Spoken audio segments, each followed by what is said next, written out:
Nəzər et padişah-ı Kərbəla, aşiqlərin qəbri və olsun fəda.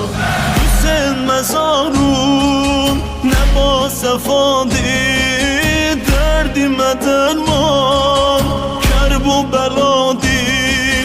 Hüseyn məzarun nə basəfadir, dərdimə dərman Kərbəladır.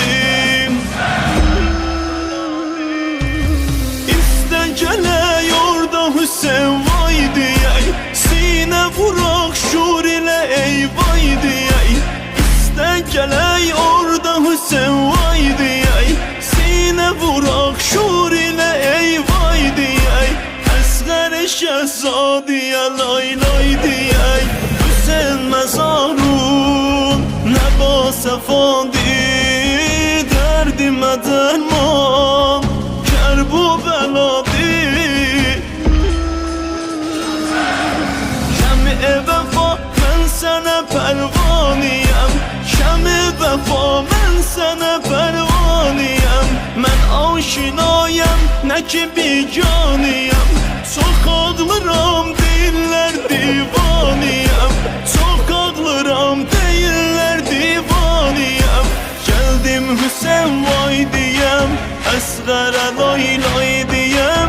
Gəldim Hüseyn vay deyəm, Əsğərə lay lay deyəm.